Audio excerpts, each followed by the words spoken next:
এই মুহূর্তে সবচেয়ে বড় খবর এখন যেটি উঠে আসছে, যেই বিজেপি পার্লামেন্টে 3 তালাক কোরআনের বিরুদ্ধে আইন পাশ করে, যে বিজেপির মূল অস্ত্র হিন্দু মুসলিম শুধু মুসলিমদের বিরোধিতা করা, সেই বিজেপি ভারতীয় মুসলিমদের কী বা ভালোই করবে, এটা মানুষকে বোঝা দরকার। এটা আমি হায়দার আলী বলি না, সমস্ত শ্রেণীর হিন্দু ভাইদেরও বোঝা উচিত, এই ভারতবর্ষের মানুষদের বোঝা উচিত। আসসালামু আলাইকুম। গত রাত ভারতবর্ষের ইতিহাসে এক কালো রাত।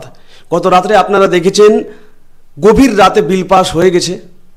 লোকসভায় ভোটাভুটির পর 288টা ভোট বিজেপির পক্ষে, আর বাকি যারা ওয়াকাফ বিলের সে বিরুদ্ধে। জানেন আপনারা ওয়াকাফ বিলটা কী টাইপের কী ধরনের করেছে, আপনারা সকলেই জানেন। আজকে আবার হঠাৎ করে সকালবেলা ব্রেকিং নিউজ শুনছি 26,000 চাকরিজীবী মানুষের, শিক্ষকের চাকরি হারিয়ে যাচ্ছে। গত রাতে পুরো দেশ জুড়ে একটা কালো রাত, তার মধ্যে আবার চাকরির খবর।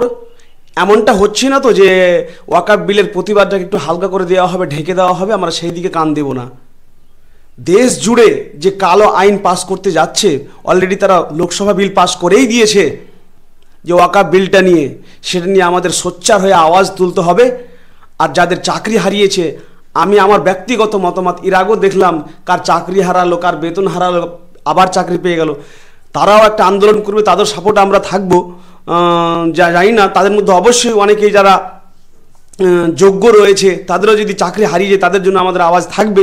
কিন্তু সবার জন্য আওয়াজ তোলা হবে যে এই ওয়াকাফ আল্লাহর কাছে সঁপে দিয়েছে এমন জমি, এমন সম্পত্তি মুসলিমরা, সেটাই ওয়াকাফ, সেটাতে মুসলিমদেরই অধিকার থাকবে। এটা ভারতীয় সংবিধানে আইনও পাশ করা রয়েছে।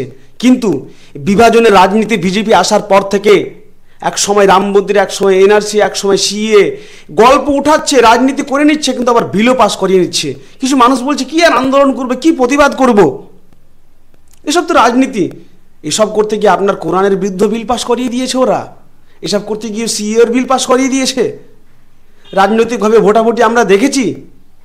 গতকালকের পার্লামেন্টে গৌরব গগৈ, তরুণ গগৈয়ের ছেলে হয়তো, সেও দারুণ বক্তব্য রেখেছে। এছাড়া অনেকজন পার্লামেন্টে, একজন পাঞ্জাবের এমপি ভালো বক্তব্য তুলে ধরেছে। আমি হায়দার আলী, আমি মুসলিম বলি না, এই বিলের প্রতিবাদ, এই বিলের বিরোধিতা কিন্তু 232 জন ভোট দিয়েছে এই বিলের বিরুদ্ধে, মানে ভেবে নিতে হবে। আমাদের সময় আছে, কৃষি আন্দোলনের সময় মনে রেখেছি আমরা। সেই কৃষি বিল কৃষককে ধ্বংস করে দেওয়ার জন্য একটা অস্ত্র তৈরি করেছিল সেই বিজেপি। সব কিছু উৎখাত নস্বাত হয়ে গেছে, এটাও উৎখাত হবে। আমাদের জায়গায় জায়গায় শান্তিপূর্ণ আন্দোলন হবে, প্রতিবাদ হবে। কিন্তু হাত জোড় করে বলছি, কেউ কোনো রকম সংগঠনের পরামর্শ ছাড়া হঠাৎ করে আমরা আন্দোলনে নেমে যাব না। আন্দোলন অবশ্যই করব, কিন্তু যুগ্মভাবে, ভালো করে, কোনো কিছু ভাঙচুর না করে তোড়জোড় আন্দোলন হবে। কারণ এটা আল্লাহর ঘর, আল্লাহর ঘরের জায়গায় যদি কেউ অধিকার বসাতে আসে, তাহলে কিন্তু আমরা তার তীব্র নিন্দা জানাই। এই বিল পাস হয়ে যাওয়ার ফলে বহু কবরস্থান, বহু ঈদগাহ, বহু শহরে মুসলিম বস্তি হোক, গরিব বস্তি হোক, পুরো মুসলিম সংখ্যা লঘুদেরকে একদম ঢেলে প্রাণে মেরে দেওয়ার একটা অস্ত্র এই ওয়াকাফ বিল। এই বিলের বিরোধিতা আমাদের করতে হবে। সংখ্য হাত জোড় করে বলবো, ভিডিওটি বেশি বেশি করে শেয়ার করে দিয়ে আপনারাও চারিদিক থেকে মুখে আওয়াজ তুলুন। আর গর্ব করে আমরা বলি যে আমরা ভারতবর্ষে হিন্দু মুসলিম মিলেমিশেই রয়েছি, মিলেমিশেই থাকবো।